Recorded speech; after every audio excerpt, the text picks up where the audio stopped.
We know that without people, we can't have the environment. Even a baby that is born this today will generate waste. Waste is something that everybody, irrespective of your age, your creed, your color, is something everybody generates. And it has been calculated that each person on a daily basis generates about 0.6 kilograms of waste on a daily basis. And you know the population of Nigeria. Now let's bring it down to Lagos. Lagos, we are over 20 million gone up, and I must give kudos to the NGOs and the civil society. But more needs to be done. And the truth is, the government cannot do it on its own. As I was saying, I talked about wealth and jobs being created from recycling. Yes, several job creation. The former chairman that just left said something about creating value for money, and that was some years back. And I think it's still, I think it's still in existence. You find people collecting plastic and going to some location to change for money. So value has been attached to this waste material. I think in the course of my finding, of my research, I found out that carton is about 100 naira per kilogram, if I'm right. And then pure water sachet is about 50 to 70 naira per kilogram. So you can imagine, and its volume, they talk about volume. Even Coca-Cola is not so much as how much, it's not so much as the profit they make in it. It's the volume. So when you have volume, you can imagine, let's just do a simple calculation. If I can make 10 naira per day from 1 million people, how much is that? 10 million per day from 1 million people. If I can get 1 million people to give me 10 naira in a day, how much is that, please? That's 10 million. That's 10 million naira. Should I go over it again? If I ask people to give me 10 naira, and I get like 1 million people to give me 10 naira, that's 10 times 1 million. And that's 10 million. So what I'm saying in essence is, recycling is about volume. The more you get, the higher, the more you will get from it. So recycling is actually something that needs to be looked into. And luckily today, we have one of our biggest one here in Festa, 7th Avenue, and I have some of our flyers. I'm going to give more details, but first and foremost, let me talk about waste management generally in Lagos State. Now, because presently, I believe Lagos has gone back like 10 or 15 years ago to what we used to have. Lagos used to be a case study. You have people coming from other countries, going around the country, and coming to the Lagos State as a case study. They come to Lagos State to study Lagos, and what is Lagos doing? Despite the population, and the state is generating between 10 to 13,000 tons of waste. And now, what happened to these waste? 7 years ago, you look at it that why the people, because I've been to so many countries, and once you go to every household, they have different things. Why you put your nylon, your can, and so on. Even in most cases, when the waste manager comes to pick and they find out that you mix your waste, they're not going to pick that waste, and at the same time, they're going to find. So when we came in, what can we do? Because we have the formal sector, the informal sector. What can we do to encourage people? Because when you talk to people, they will tell you, there's no law that says you must separate your waste. There's no law that says you must recycle your waste. So what we did was, we now started going from house to house, door to door, give us your waste, and you get something back in return. And that's how we set up this organization called Recycle Point. And what we did was that for every plastic bottle you give us is 1 point, one aluminum can you give us is another 1 point, your pure water nylon sachet you throw away is another point. Every single item you give us, you must get something back in return. Just take the time to open body, everything, the flag you should know. Don't put so much in a hurry.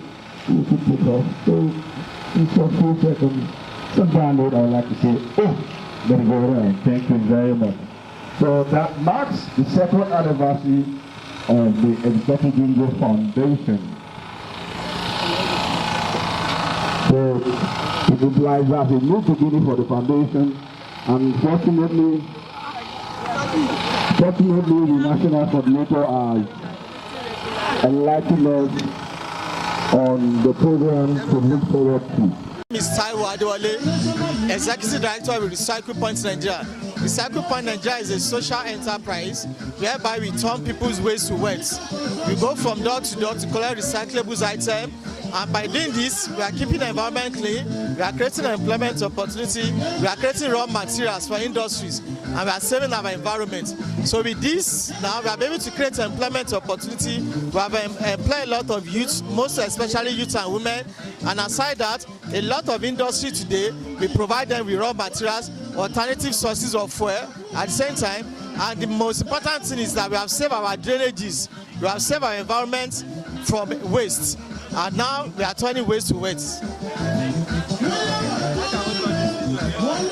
Of course, like I said, it's a form of empowerment already, because everywhere we have the collection centers, we employ the youth, we employ the women that work at all the collection centers. Even the factory that make use of these items, they employ people, they employ the women and youth, which means it's a form of empowerment for the community.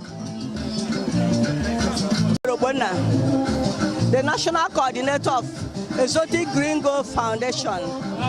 Exotic Gringo Foundation is an organization that focuses its activities on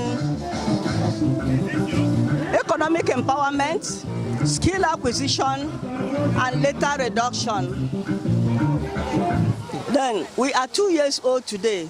This organization was floated out of concern on the high level of ignorance of our people on how they treat the environment. Many people see the environment as a dumping ground.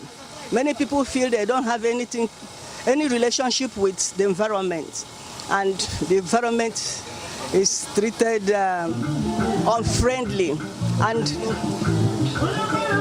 forgetting that our environment is our great provider. The whole of ecosystem depends on the environment for our existence. So this organization, born out of concern on a high level of ignorance, we feel that when people are trained, especially at the grassroots, we'll be able to have create a behavioral change, and people will now start disposing properly as a habit. And our slogan is, don't drop, dispose properly. That's our slogan. And today, last year, from the inception in 2006, we provided more than 200 litter baskets along the major streets of Festac. But sadly enough, we have only very few today to show for our efforts. And then we organize quarterly picking events. But we are happy today that many people, many groups have keyed into it, and they are organizing clean-up events. And we pray that they keep it up as a habit, so that collectively we'll now maintain a clean and beautiful environment. So today, this year's World Environmental Theme is Beats Plastic Pollution. And you know as much as I do that in this part of the country, it's not possible for us now to ban the production and use of plastics like other countries have done. But we want to invite the general public and tell them that we can make better use of these things that deter our environment as an environmental nuisance. We can recycle them even for empowerment. We can recycle them for better use. And then overseas, waste management or waste collection is $1 million business. And we want to tell our youths that dollars and pounds are lined on our streets, and it's only few eyes that see it. And we want them to look inwards and take advantage of it and help themselves. We have a skill acquisition center, and we want the youths and the women to key into it. It's free. And all the things we display today are made of plastics. We made our roses from plastic bags. We made our Christmas tree from plastic bottles. And so many other things we recycled. And everything we are using today is recycled products. Is there any advice for the youth and those that don't know? Yeah, so we want the youth to know that there are few white-collar jobs, but there are many opportunities for wealth creation, which recycling is part of it. Thank you very much. Thank you, sir. Yeah, I would like to commend the organizers of this event. These kind of events are the ones that we really need, especially in the third world, Africa, where sustainability and our environment, how we abuse the environment, firewood and burning and all the rest. And we really cannot blame the people.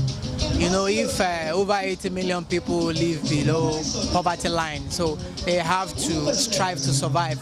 But again, then too, we cannot destroy our environment, because at the end of the day, it has a ripple effect too on our health. So, and as to the sustainability itself of this kind of event, I see it as an event that will last, and we need such events, this kind of event, because intra-generational equity is very important, because how we'll manage our environment will have an effect on our health, on even poverty, and how we'll handle global issues, even as hunger.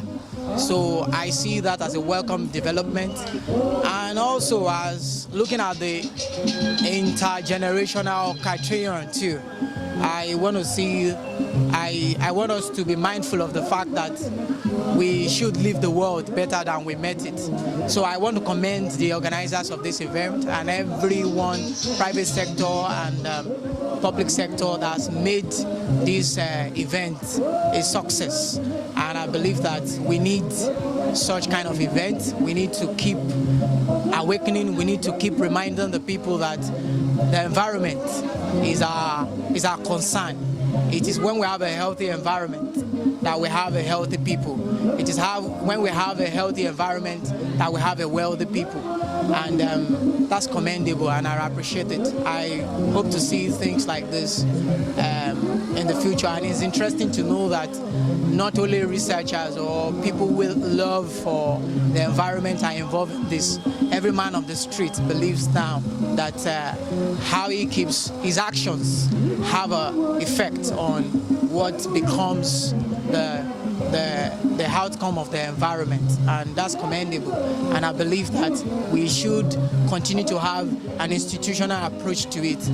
The not-for-profit organizations must come in, public institutions must come in, the private sector itself must come in, because there are so many wastes that we can trace to the private sector. It is really not about profit. It is about protection, and we have to balance protection and profit so that we can have a prosperous people.